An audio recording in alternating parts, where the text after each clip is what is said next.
The long awaited from the Act Man himself, the rise and fall of arena shooters. You ever wonder why trends come and go? Why the tide comes in and then goes out? Or how Keanu Reeves seems to be the only man immune to the effects of aging and the passage of time? True. Scientists are still hard at work answering these questions. But we're not here to talk about the latest fashion craze, though it's clear I'm an expert on that subject. What types of games and fads have stayed popular for the last 10, 20, or even 30 years? How has Pokemon and Mario managed to stay relevant? Why didn't Capcom bring back tank controls for the RE4 remake? Well, it's easy. It's because Pokemon and Mario are made for kids. And kids don't care about like when you first start playing video games as a kid, you don't care about like innovation and what's changing. You are just born at some time and you play a game and then you grow. Then your taste changes. A game's sole purpose is to capture a target audience at that specific time, and that's it. If you've ever wondered why some trends in gaming die and others stick around, well, then get ready to rock out with your out, because today we're discussing the most metal of these trends, the rise of what would become gaming's most popular genre. It's time to kick ass and chew bubble gum, and I'm all out of gum.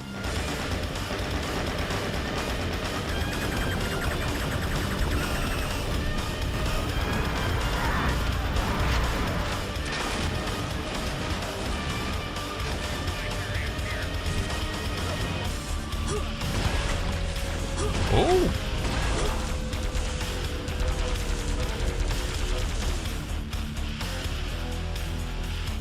The arena shooter. But with every rise comes a fall. Yeah. King has his reign, and then he dies. It's inevitable. It's easy to forget the humble beginnings of FPS given how massive the game industry has become, but ever since man created gun, we have enjoyed shooting things, mostly alive things. Yep. Wolfenstein 3D is credited as being the first FPS title anybody really cared about, the first Avatar, if you will. But id Software didn't invent the concept. If you think about it, first-person shooters were merely an evolution of arcade and space shooters. Just a change in perspective. Yeah. Battle royales are merely the evolution of arena shooters, and now extraction BRs are the hot thing, and so on and so forth. Extraction BRs are like, A week ago, I told a buddy of mine I was working on a video about the rise and fall of arena shooters, and he looked at me and he was like, I don't even know what those are. And I guess that's the point. That's because your bro is not a real gamer, Act Man. how far out of relevance they've fallen. But why? Why? Well, let's clarify. Why? What exactly is an arena shooter? Well, typically it's a game characterized by Oh, diabolical. Quake. ultra-fast movement. Things like bunny hopping, rocket jumping. Movement.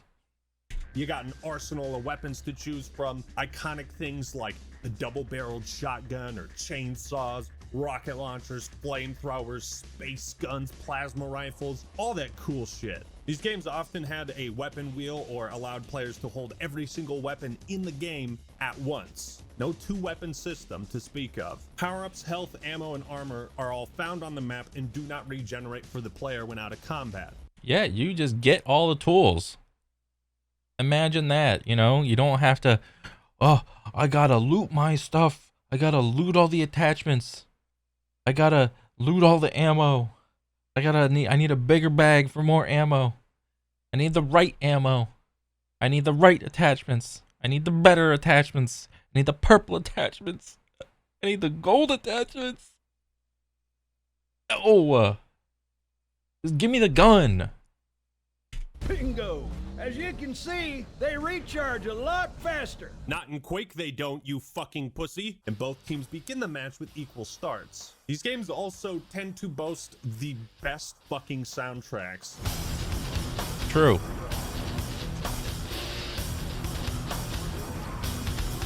Cat Jam.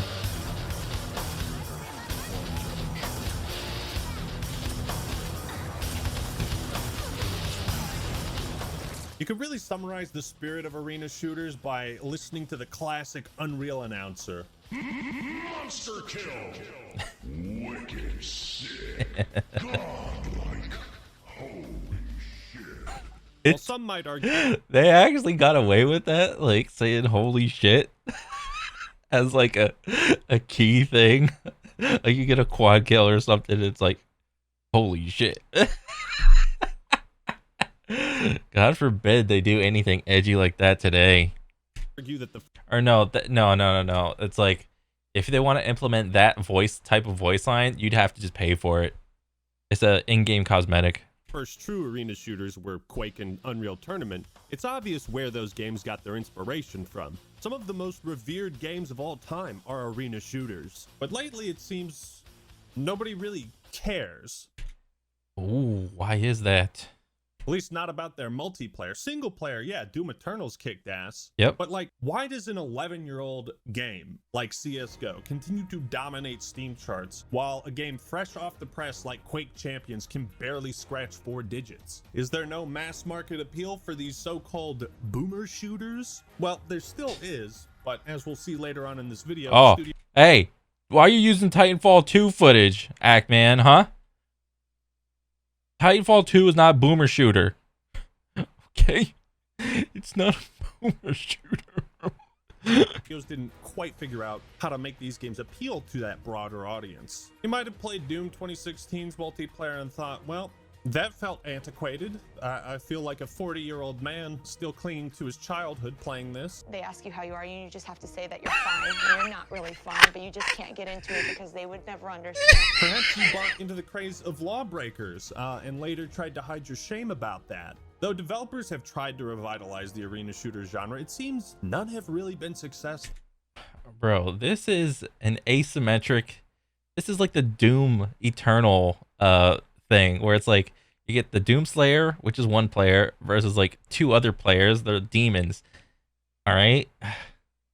And since Lawbreakers, it appears no one has dared try.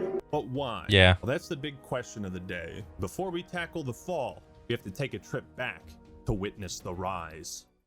Like I said, Wolfenstein 3D put FPS on the map, and in 1993, Doom solidified its position as a legitimate contender. It's hard to grasp just how influential these 2 games have been. You could basically draw a line from any shooter released in the last 30 years and trace it back to Doom. So how does a genre that is that influential lose its influence and presence? Oh, please tell me, Ackman, please. I need to know. Well, every masterpiece has its cheap copy, and the release of Doom Yep. spawned a rat race to emulate it. So in the early 90s, the entire FPS genre was pretty new, and it was separated into 2 categories. There was Doom and Doom clones, And everything else. and you had to pick between one of those. Fun fact, at one point the term first-person shooter was less commonly used on internet forums than the term Doom clone. These were simpler times when news media blamed violent video games for real-world Hey, that's not true. They still blame violent video games for all sorts of crimes. All right? They still do that today. violence, and I guess they still do that.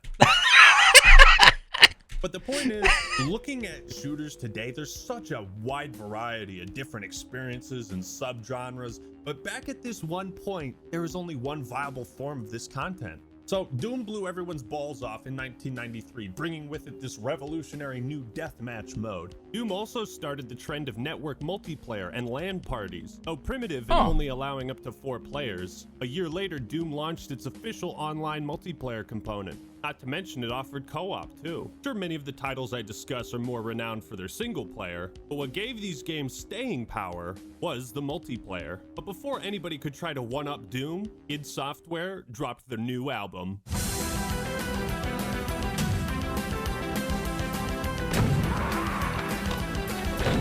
You fragged Lloyd. Lloyd sucks. Nobody could touch Doom's success, and its sequel only furthered the craze and desire to topple id Software's new godlike status. Meanwhile, Apple and Microsoft were starting to get competitive in the emerging market of PC gaming. Macintosh needed an answer to Doom. These games are getting really realistic. This is actually Bill Gates. What? He actually did like a marketing thing for his own stuff. Sure, I might even play in the big Doom tournament. A couple months after Doom 2, one company managed to earn a piece of the FPS pie. Sup, fellas? My name's Bungie, and I feel like running a marathon.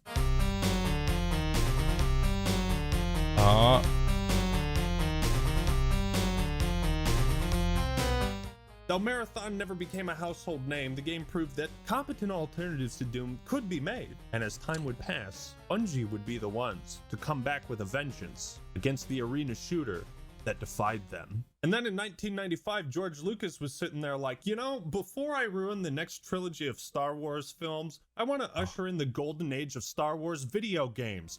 Bam! Star Wars Dark Forces comes out, the first official FPS game for Star Wars. Though it was called a Doom clone, before this, people had been making fan mods of Doom with levels based on the Death Star, and Star Wars had such a rabid, wide audience that when they heard of a computer game where you could shoot stormtroopers in first person, it drew a whole new crowd to arena shooters. But one of the most important changes Dark Forces introduced was this radical new concept to FPS. Looking up and down.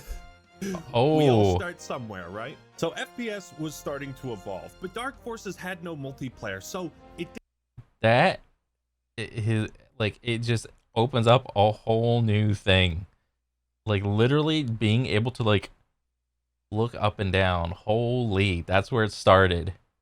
didn't directly threaten the other online arena shooters. It wasn't until 1996 that a new king of FPS emerged. The throne of Doom had its first true threat. Duke Nukem?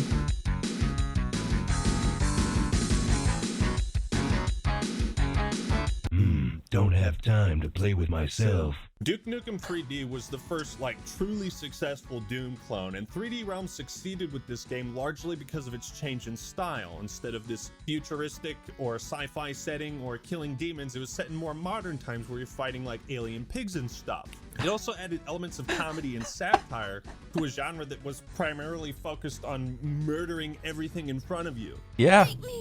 My kind of party. Wish I had time. What? What is happening? Duke Nukem 3D also lampooned a lot of Hollywood action hero tropes, and with his hilarious over-the-top one-liners, the Duke became the new face of first-person shooters. More importantly, he introduced the idea that the player could be more than a mindless, silent killing machine. While everyone was splurging over the Duke and his balls of steel, id Software was down in the laboratory, cooking up their next hit. Oh, those 2D sprites are so cute. 3D Realms? More like 2D bullshit. Fuck you. Check out these 3D graphics in Quake. Quake fundamentally changed online first-person shooters in more ways than one. For starters, the process of finding and joining matches was much easier and accessible. And second, this is what arena shooters looked like a year prior to Quake. So the advancements it made were just out of this world. Yeah. Just like the ability to look up and down, a fully rendered 3D FPS multiplayer title was a massive revolution for the time. Quake would later spawn its own convention and popularize the art of speedrunning with the website Quake Done Quick. One could also argue that Quake was responsible for the birth of esports, as the Red Annihilation tournament drew over 2,000 participants. The winner received a fucking Ferrari from John Carmack. Bro, a Ferrari? Like, what? I don't know, no, like, tournaments offering up, like, any Lambos or Ferraris. Like, how baller would that be if they did that now? Co-founder of id Software. As a result of Quake's popularity in the competitive esports scene, several pro leagues started to sprout up as well. It seemed that arena shooters would only get better from here on out, and anytime id Software faced competition, they answered swiftly and decisively. So there was a lot of competition to topple what id was doing. But in 1997, something would happen that would alter the course of FPS games and lay the foundation for the fall of arena shooters. We Oh, take for granted that today a large portion of new releases are available on console and PC, but this was not the case back then. Whatever Nintendo was doing had jack shit to do with id Software's control of FPS and arena shooter market, right? Console gaming and PC gaming were two complete opposites, oh, yes, they were. Yes, they were. with almost no overlap, and anytime a PC game was brought to console, it was usually a butchered version of it. So console FPS titles were never considered a legitimate threat. That is, until a certain secret agent made his debut in the 3D world of gaming. GoldenEye. I remember playing this. Oh my god. GoldenEye essentially brought FPS games to console. Is that aim assist or aim snapping already in GoldenEye when the gun is just like, huh? Huh? But why weren't shooters popular on console prior to GoldenEye? Well, if you could, would you really want to play this with this? Yeah, no, didn't think No. so. Arena shooters were simply too fast and chaotic to be played on controller. It's the movement. There's too much movement.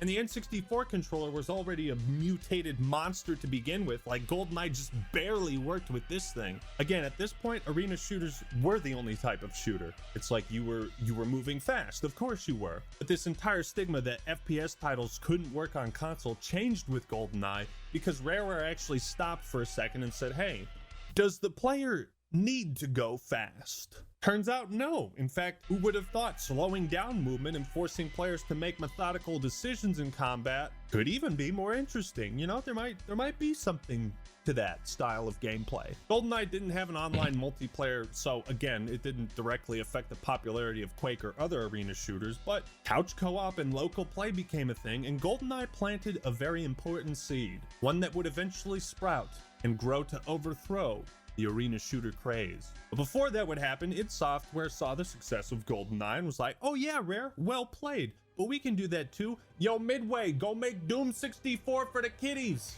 And you know, Doom 64 didn't make waves, but it established their presence outside of the PC market. And other developers that typically catered solely to the PC crowd would try to do the same. There would be attempts to bring arena shooters to console. In 1998, Epic Games released Unreal, which sold 1.5 million copies by 2002.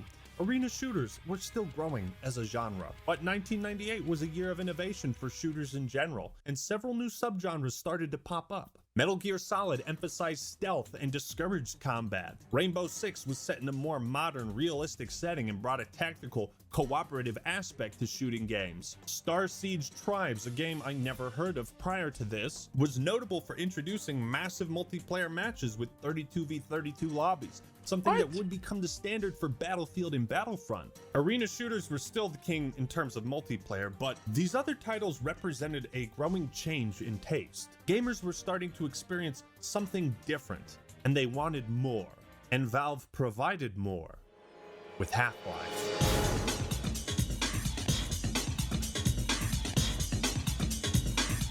Now, prior to Half-Life, arena shooters had competent, fun single players. Half-Life evolved in a way that few arena shooters ever would after this point. Many developers underestimated the importance of world building, storytelling, atmosphere, and cutscenes. Half-Life managed to evolve the single-player side of FPS while also putting its own spin on the arena shooter format. If games like Quake and Unreal had emphasized their single-player the way Doom did, maybe they'd still be relevant today. That's what I'm saying. Quake had taken the gaming world by storm, and with the prevalence of modding, many others were keen on taking the genre to greater heights. And what better way to try and dethrone Quake than with a mod made from it? Team Fortress Classic was an incredible turning point in the industry. Developed as a mod for Quake, Valve saw the potential in this experimental shooter and did something many didn't expect. They hired the creators of the mod to work on it as a full-fledged title. This introduced the idea of classes and heroes and preset loadouts as opposed to even starts and everything being on the map.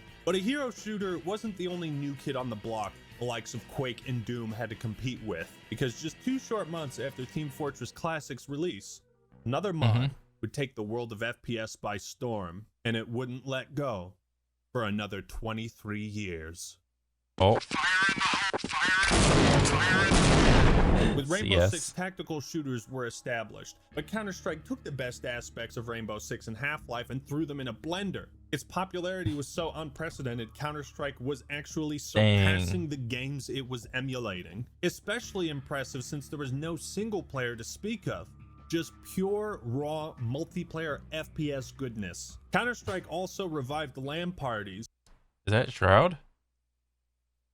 and its competitive One Life team-based design created a new style of FPS esports. While the effects weren't immediate and Quake and Unreal Tournament were still wildly popular, something about Counter-Strike proved to be more interesting to the FPS gamer. Now, despite Half-Life and Counter-Strike's success, there was still very much a demand for new arena shooters, and the release of Unreal Tournament in 1999 proved this beyond a shadow of a doubt. There's a reason the Unreal Engine is named the way it is, because Unreal Tournament was such a highly modular game, and it put the same tools the developers used to make it in the hands of the player base. Cliff Bleszinski, the lead designer, attributed much of the game's success to the Unreal community. But while most shooters around this era were either set in the future or more modern times, one game series came along to take us back to the past: Medal of Honor. While today, Bro, I actually have played very few games up until like this point in the video of like this stuff, except like GoldenEye.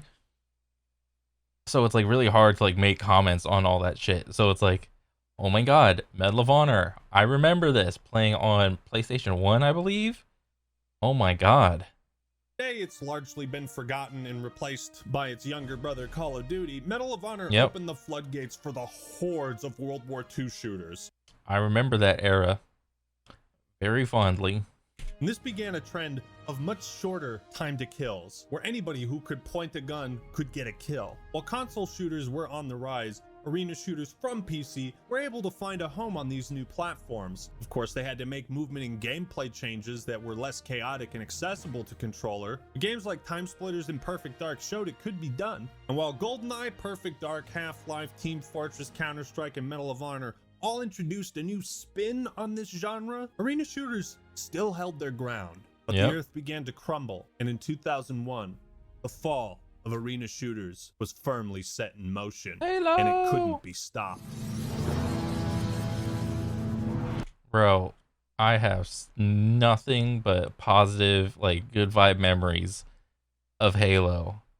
I remember living in this like same house and riding my bike to my friend's house down the street, and I would carry my Halo in like a backpack, or carry my Xbox in my backpack with like all the cords and like games and like extra controllers and stuff, and I would go to his parents' house and do the Halo LAN parties over at his parents' house, because not only did he play Halo, his brother played Halo, the mom and the dad also played Halo, and the sister also played Halo, and the aunt and the uncle also played Halo. And they were all in like their 30s and 40s playing this. And I was in like middle school playing Halo, I think. Oh my god, I remember I would be there at least like 2 or 3 times a week. Maybe. It was so fun. The Halo LAN parties. I will never forget that.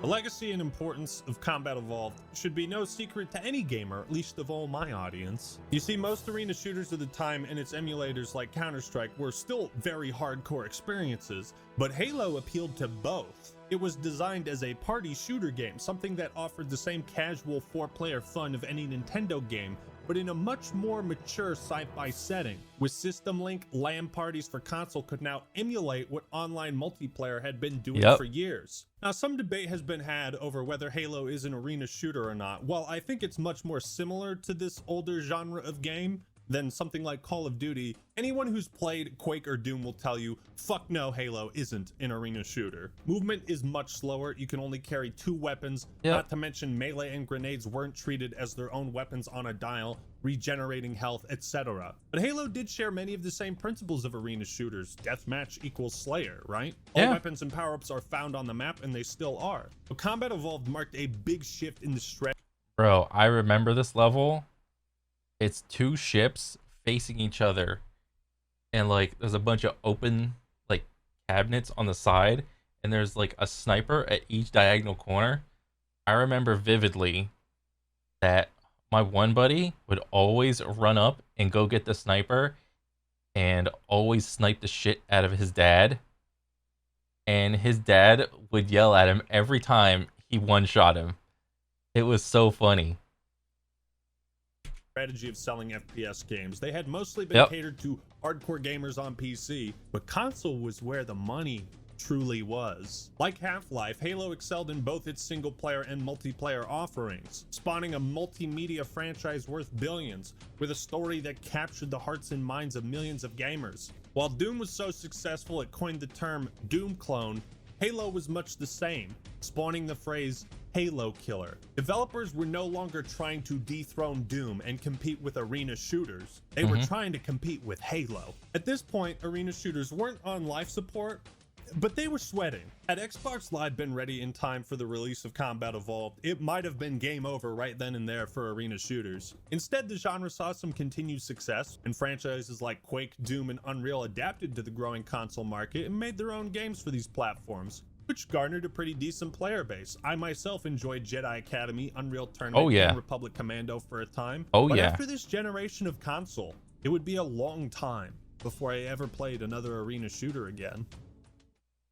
2004 is the year that arena shooters started to fall, and the success of games like Halo 2, Call of Duty, and many others were only partially to blame. For a time, the only way to access the internet and partake in online gaming was on PC. Xbox Live made it far easier.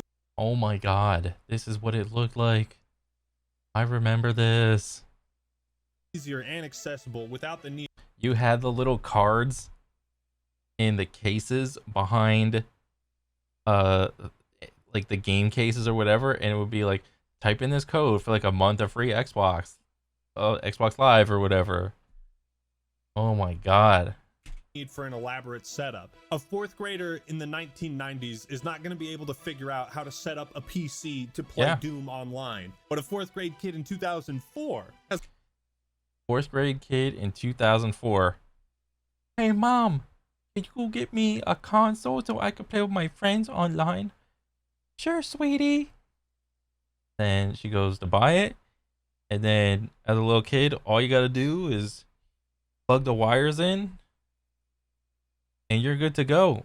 Pop the game in, handle that big ass controller that they had with the Xbox, and then you're gaming.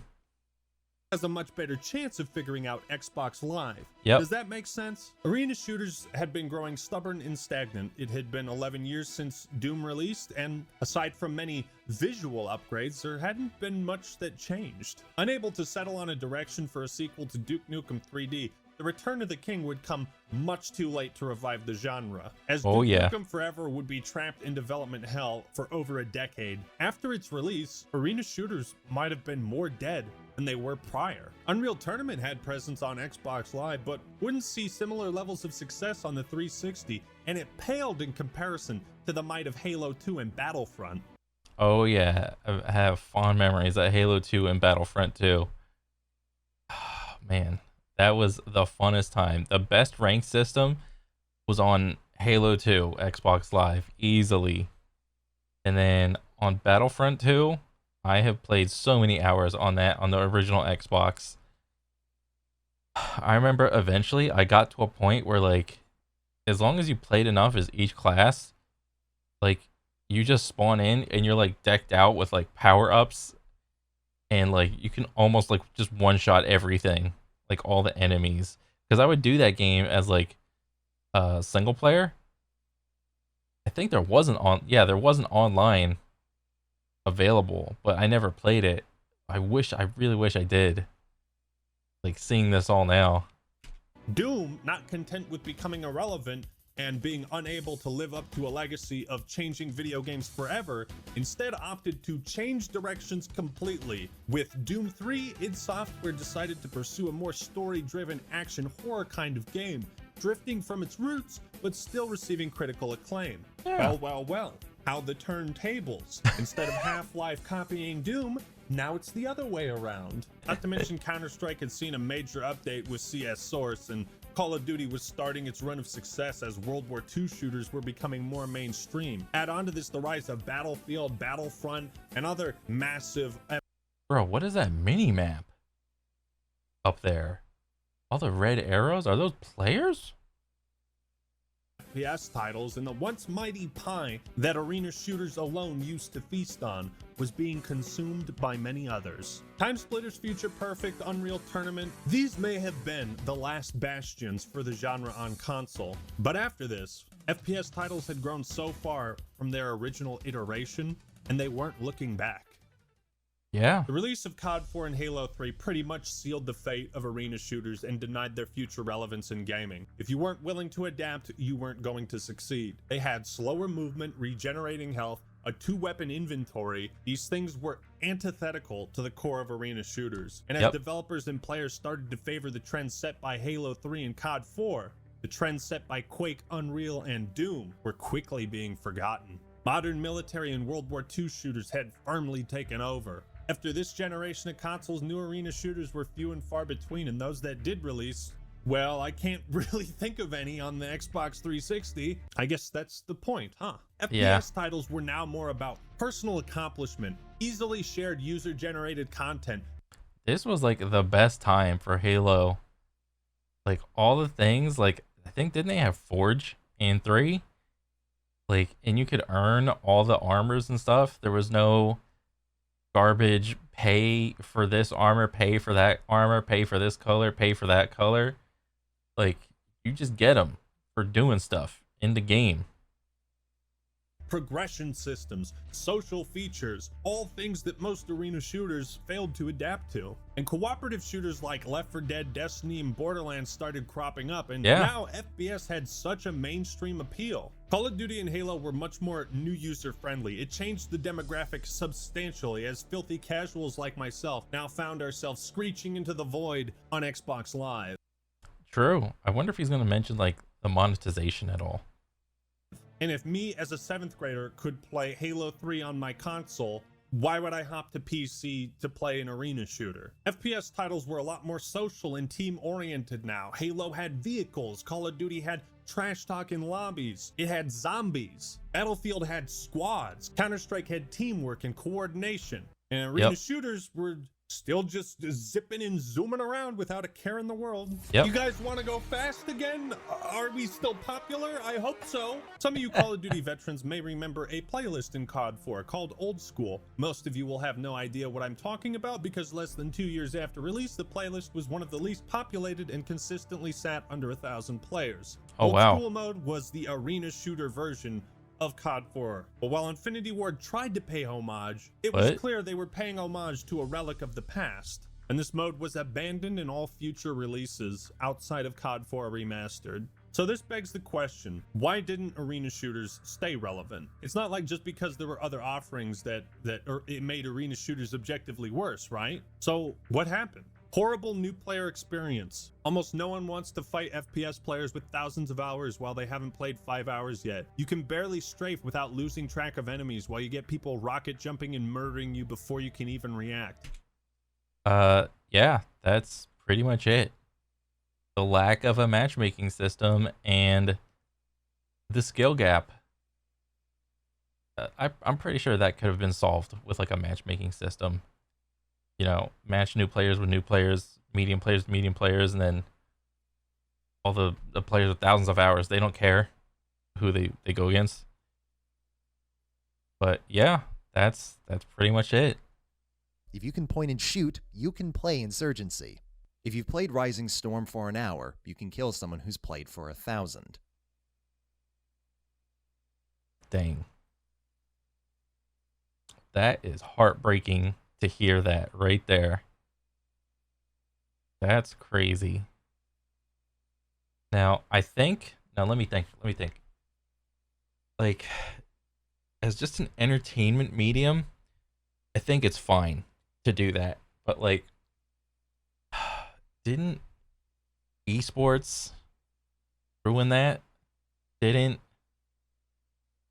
trying to get popular and good at the game, try to make it big or whatever, didn't that ruin it, essentially? Trying to be good at something? I don't know. Arena shooters, however, not only is there more complexity in moment-to-moment gameplay, but there's also a lot more punishment for failure. In Rising Storm, one death is a drop in the bucket, and loadouts keep your character consistently powerful. But in Quake, that death not only grants the enemy a point, it also means they're given the upper hand next time. You become a mouse who must slay the cat. Lower player counts in these games result in frequent occasions of less experienced players being pummeled with no room to grow, which itself creates a self-fulfilling prophecy. If you think about even the most hardcore fighting games, a casual can pick up a controller, mash buttons, and sometimes win. The skill gap in arena shooters is just too polarizing for casual players to enjoy. Yeah, that's it. Without becoming a hardcore player themselves. There's also far too many different subgenres of shooter to compete with nowadays that what worked in the 90s is looked at as antiquated. There's a stigma around it. Gamers want something more than bunny hopping around a static landscape for 10 minutes. They want to progress. They want a ranking system, things to unlock, a class to build, armor to customize. Hell, it wasn't even just the rise of other shooter genres. The rise of online gaming as a whole served to thwart the arena shooter monopoly. It's like, who asked for that though? Who asked for all that? I need to customize my this. I need to customize my gun. I need armor pieces. I need to look cool. Who asked for that? A lot of the examples he's already given, like Halo 3 and a lot of the other games, you already got a lot of like customization just by playing the multiplayer. Get 100 double kills, get this badge, get this armor, get this gun skin. I remember in Call of Duty, was it old school Modern Warfare 2? Was it get like a couple thousand headshots and you got like the red tiger skin or the gold tiger? I don't remember. Now it's just, I mean, yeah, there's still like the whole grinding aspect for like certain skins, but I don't know.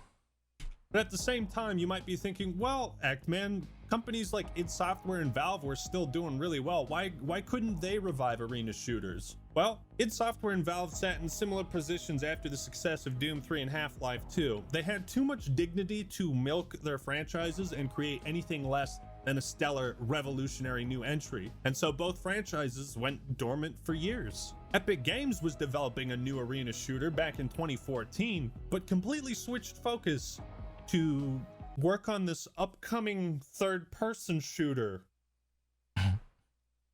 Just a little known shooter, you may have heard of it. How long would Epic Games have been in business if they hadn't abandoned Unreal Tournament for Fortnite? Duke Nukem Forever, like I said, had no fucking direction whatsoever. That was just a pure disaster. And Quake 3 was a big hit, but it took like 9 years for a sequel to come out. And by that point, Halo 2 and Xbox Live were blasting off into space. And the next Half-Life game would be a VR title released 500 million years after Half-Life 2. But what about Doom 2016? That had an arena shooter multiplayer, and you're right, it was okay, but it also like really sucked ass. Like playing as demons in multiplayer and killing other players, that's what was cool about Doom 2016's multiplayer, and almost everything else kind of sucked ass, especially all these unforgivable dances. Oh my god. The multiplayer of Doom 2016 felt like it was checking a box, as 98% of the effort went towards the single player. So all the franchises and studios that had pioneered arena shooters were either fucking up or doing something completely different. Bethesda and id Software did revive Doom, but as an experience of being an ultra badass blasting demons. And with its sequel Eternal, they ditched the entire concept of arena multiplayer entirely in favor of making this one mode that I played 3 times and never touched again. So if Doom couldn't revitalize the arena shooter genre, Yeah. who could? Nobody. Certainly not fucking lawbreakers. If you check the player count of the arena shooter genre on Steam, it's barely a fraction of what CSGO pulls in. And player count alone doesn't matter. You can still play these games and they are still very much alive, but they're not nearly as important or relevant. Splitgate might be the best example of a comeback, but that comeback was short-lived and its player base has evaporated since. Though the studio is working on a sequel, the reason Splitgate even saw this level of success as a pure arena shooter was due to its incredible portal gimmick, and movement and aiming was much more accessible to newcomers. This was adapting to trends. It seems the best way of bringing back arena shooters was through fun, easy to understand movement tech like grappling hooks. Again with the Titanfall footage. And what do you know? This feature has been universally praised and beloved in Doom Eternal, Halo Infinite, and Titanfall 2. Arena shooters simply didn't adapt in a way that could attract a new audience, so they were left with their dwindling old boomers. They were too stubborn, adhering to the things that made them popular, like rocket jumping, and newcomers didn't feel compelled to master all the nuances of these games and their movement just to get 2 kills. Yeah, because this may come as a newsflash. Aiming and moving is really fucking hard on mouse and keyboard. Did you hear like the example that he used earlier? 4,000 to 5,000 hours. That's hard to accumulate that many hours just to move your mouse and your keyboard. All right? It's hard to shoot people moving fast. This is why we saw trends of offering rewards to bad players, with things like death streaks in Modern Warfare 2, ordnance drops in Halo 4, Titans in Titanfall. Everybody gets a Titan, no matter how poorly you do. You get a Titan. You get a Titan. You get a death streak. You get a death streak. Oh, did you get killed too much? There's like some sort of comeback mechanic. Developers realized that the casual audience shouldn't be neglected. They introduced a lot of elements of randomness. Anyone can grab the Thanos glove in Fortnite and become a badass. Anyone can hit the Smash Ball in Smash Bros. And unleash a devastating attack. Not to mention, if people were going to master a video game, they'd rather master aspects like positioning, aim, strategy, what weapons I go for. These aspects you see in games like Rainbow Six and Counter-Strike. The reason Call of Duty has never given up its extremely short time to kill is because that's what attracts the casual audience. Yep. Because that's the type of audience that Call of Duty is made for. The casual audience. This is one of the fundamental differences between modern shooters that are successful and why arena shooters have fallen out of favor. So what happened to arena shooters? Gatekeeping happened. Quakers want you to follow jank written guides on how to perform basic movement because Oh, he's reading down here. Gatekeeping happened. things like bunny hopping and rocket jumping aren't explained in the games and never had intuitive control systems implemented that made those actions easier. Shooting at a blur darting across a CRT monitor with a ball mouse while compensating for 200 millisecond lag isn't very engaging for hours either. And by the time technology caught up with the genre, tastes in multiplayer had long changed. Yeah. In short, the movement of games like Quake are what made arena shooters great, but it's also what made it impossible to grow because it was inaccessible to newcomers. By the time the Xbox One and PS4, there needs to be some sort of formula where it's like easy to learn, hard to master. That's the best formula that your game can have. Easy to learn, hard to master. generations launched, arena shooters had all but fallen out of memory, and any new attempts at reviving the genre hardly made a splash. The games felt outdated, primitive. Even when you look at Doom 2016, it looks like it's from the early 2000s. And each new release that failed to garner a significant audience only made it harder for the next one to try. And at a certain point, they just stopped trying. I hope you have enjoyed this trip back into history, examining the intricacies of the FPS genre and arena shooters, and I am kind of sad that they've fallen out of favor. Yeah. There have been some indie games that perform moderately well, and a lot of these arena shooters are still How much Diabolical has he used? I am really happy that he showed some love to Diabolical. playable with very small but dedicated player bases. Like, you could still play the original Half-Life's multiplayer if you really want to. It's actually quite fun. But it's clear that interest in this genre has never been lower, and even Quake Champions seems unable to break into the mainstream. Still, Yeah. we owe a lot to these ancient classics, but their reign as king has ended. So I hope you've come to understand how and why this genre died out. It wasn't instant, but slow. It's a case of stubborn pride and a change in trends. Still, when I listen to the metal as fuck soundtrack of Quake 2, Yep. I feel this urge to go fast and jump around. I feel like maybe there's hope, but to be honest, I'm not sure if there's an arena shooter that could interest me at this point. Nope. Whatever chance there might have been for arena shooters to make a comeback and return, it most There's not. likely died with Doom Eternal.